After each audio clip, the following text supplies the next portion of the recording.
ई light study platform पर आप सभी का पुनः स्वागत है। इस वीडियो में डिस्कशन करेंगे जेबीटी टेट की परीक्षा जिसका आयोजन हुआ 25 अगस्त 2020 को।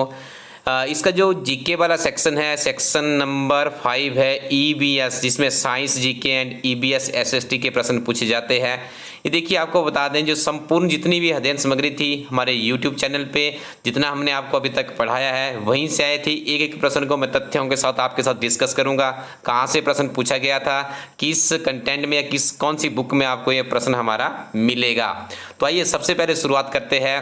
प्रश्न संख्या 121 है। मेरे पास जितने प्रश्न अभी तक उपलब्ध हो पाए उसी का वीडियो मैं आप लोगों तक लेकर आ रहा हूं। यदि आपके पास भी और प्रश्न होंगे तो आप मुझे इसका इमेज भेज सकते हो।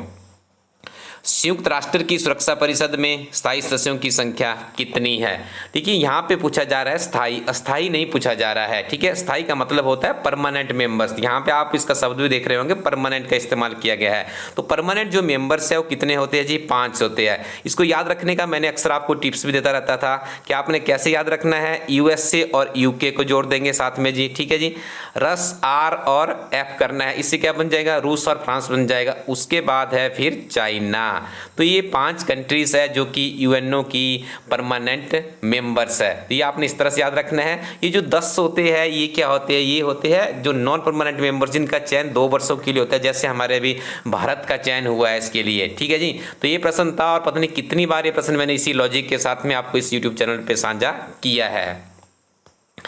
अगला प्रश्न है, सेल्सियस और फ़ारेनहाइट किस तापमान पर बराबर होते हैं? तो इसका सही उत्तर है ऑप्शन नंबर बी, यानी -40 डिग्री पे। देखिए स्टूडेंट्स, ये प्रश्न कहाँ से आया हुआ है? जैसे हमारी जो अलाइड सर्विसेज की बुक है या इसके अलावा जो हमारी एचएस की बुक है, टीजीटी की बुक है, उसमें हमने एक साइंस की अध्ययन सामग्री भी तैयार की गई है। मैं आपको बता दूं, जो हमारी अध्ययन सामग्री से Indian polity, history, economy, geography, science, environment science, HP, GK, इस तरह से हमारी अध्ययन सामग्री है। तो ये प्रश्न हमारी उसी अध्ययन सामग्री से आया हुआ है। यूट्यूब पे इसको डिस्कस नहीं किया है, लेकिन हमारी बुक में प्रश्न आपको अवेलेबल मिल जाएगा।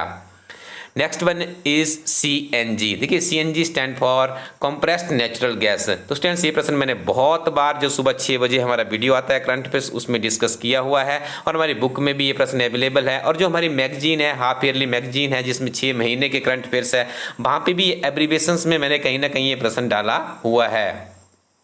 तो स्टूडेंट्स, आप देखिए यहाँ पे मैं आपको बता दूं, ये हमारी वो हिमाचल प्रदेश समग्र अध्ययन की किताब है। इस किताब में से बहुत से प्रश्न पूछे जा रहे हैं विभिन्न तरह की प्रतियोगी परीक्षाओं में। आज के इस पेपर में भी अभी इसमें एचपी जीके के 2 ही प्रश्न आए थे, दोनों प्रश्न इसी किताब से थे। तो आप इस किताब को भी मंगवा सकते हैं। इंडियन पोस्टल सर्विसेज के माध्यम से किताब आपके घर पहुँच जाएगी। आपको eLightStudy.co.in वेबसाइट पर जाना है और वहाँ से ऑर्डर करना है। क्लर्क से लेकर एचएस तक की परीक्षा के लिए काफ़ी सहायक सिद्ध हो सकती है। इसके अलावा देखिए, जो हमारी हाफ ईयरली मैगजीन है, इसी की पत्रिका में आपको हिमाचल प्रदेश, राष्ट्रीय तथा अंतर्राष्ट्रीय करंट अफेयर्स उपलब्ध करवाया गया। 6 महीने की ये पत्रिका है, जिसमें आपको गिरिराज समाचार पत्र का सारांश भी मिलेगा। 3000 प्लस का क्वेश्चन बैंक इस किताब में तैयार किया गया है। जिस प्रश्न की हम यहाँ पे बात कर रहे थे कि सीएनजी की फुल फॉर्म, इस मैगजीन में भी आपको ये प्रश्न मिल जाएगा। या यूट्यूब चैनल पे तो हमने बहुत ही अच्छे से इन चीज़ों को मैं डिस्कस करता ही रहता हूँ। उसके बाद देखिए आगे यहाँ पे सांबर झील के बारे में पूछा है। सांबर झील तो राजस्थान में है। ठीक है जी, तो ये प्रश्न भी हमने पहले डिस्कस किया हुआ है यूट्यूब चैनल पे ही, हमारी बुक में भी आपको ये प्रश्न मिल जाएगा। देखिए, उसके बाद प्रश्न नंबर 125 पे हिमाचल प्रदेश का पूछा गया है। तो यहाँ पर मैं आपको बता दूँ, देखिए हिमालय पर लाल छाया के लेखक कौन है? तो इसका सही उत्तर है शांता कुमार जी ही इसके लेखक है। ठीक है, तो यहाँ पे देखिए 4 ऑप्शंस डाली गई थी, करम सिंह और लालचंद्र प्रार्थी और जगमोहन बलोखड़ा। ठीक है, देखिए जी, ये एचपी किताब के राइटर है और ये मेरे नाम भी यहाँ पे आ चुका है, करम सिंह है, ठाकुर इसमें जोड़ दिया जाएगा जी। ठीक है, KS ठाकुर, हिमाचल प्रदेश एक समग्र अध्ययन, मेरी किताब है। और देखिए, लालचंद्र प्रार्थी कला से संबंधित थे, तो आप इसका उत्तर यहाँ पे इस तरह से इसको फाइंड आउट कर सकते थे। बहुत साधारण प्रश्न है, किसी भी किताब में आपको मिल जाएगा। हमारी हिमाचल प्रदेश समग्र अध्ययन किताब में भी प्रश्न डाला गया है।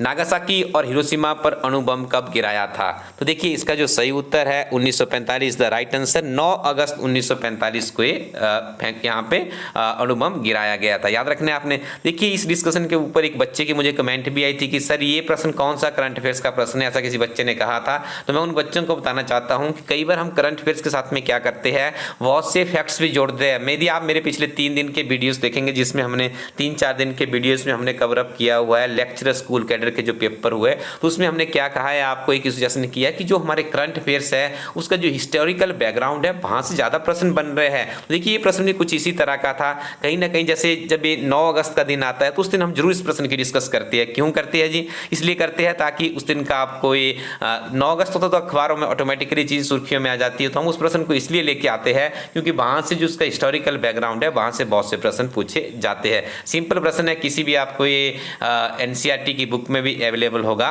देखिए उसके बाद करंट अफेयर्स का प्रश्न है, भारत के मुख्य चुनाव आयुक्त कौन है? हमारी मैगजीन में प्रश्न अवेलेबल है, जो हमारी हाफ ईयरली मैगजीन है। तो यहाँ पे देखिए आप इसका सही उत्तर है सुनील अरोड़ा। कहीं भी आपको प्रश्न मिल सकता था, this is the right answer is here Sunil Arora.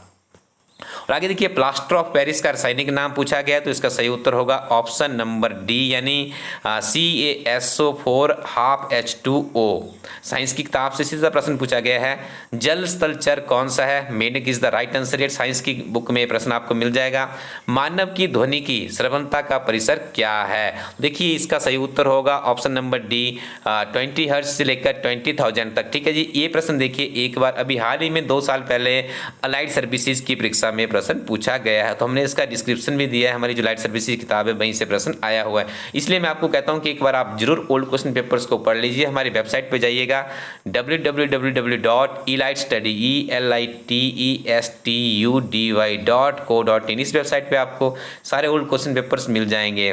देखिए आगे प्रश्न पूछा गया है, सांची का सबूत किसने बनाया था? साधारण प्रश्न है, अशोका के द्वारा से बनाया गया था। चिंटी के डंक में कौन सा अम्ल पाया जाता है? तो right answer is here formic acid इसमें पाया जाता है। ठीक है जी, ये प्रश्न भी हमारी साइंस की किताब में उपलब्ध है। वायुमंडल में नाइट्रोजन की कितनी मात्रा है? 78% इसमें वायुमंडल में नाइट्रोजन रहती है। साइंस ये जो हमारी जो नोट्स है मैंने आपको कहा उसी में अवेलेबल है प्रश्न। देखिए चूना पत्थर का कच्चे माल के रूप में किस उद्योग में इस्तेमाल होता है? देखिए चूने पत्थर का इस्तेमाल किया जाता है सीमेंट को बनाने के लिए। रावी नदी का संस्कृत नाम क्या है? तो Iravati is the right answer. स्तुत्री सतलुज का है और विपाशा ब्यास का है। चंद्रभागा हिमाचल प्रदेश की जल प्रवाह की दृष्टि सबसे बड़ी नदी है। हिमाचल प्रदेश समग्र अध्ययन किताब में इनका विस्तृत चर्चा आपको विस्तृत अध्ययन मिल जाएगा। 1857 का विद्रोह विशाल विद्रोह डैश से शुरू हुआ था? तो ये जी मेरठ से शुरू हुआ था। और कब हुआ था? 24 अप्रैल 1857 को ये मेरठ से शुरू हुआ था। तो स्टूडेंट्स अभी तक मेरे पास यही प्रश्न अवेलेबल हो पाए थे। यदि आगे के प्रश्न भी आप लोग मुझे कमेंट सेक्शन में भेज दीजिए या आप व्हाट्सएप नंबर भी आप लोगों के पास होगा वहाँ पर भी आप भेज सकते हैं। तो उसके बाद हम कोशिश करेंगे कि आपको कंप्लीट एनालिसिस फिर से उसका उपलब्ध करवाया जाए। तो स्टूडेंट्स ये हमारी अध्ययन सामग्री है, आप elitestudy.co.in वेबसाइट के माध्यम से प्राप्त कर सकते हो। Thank you very much, keep watching elitestudy YouTube channel.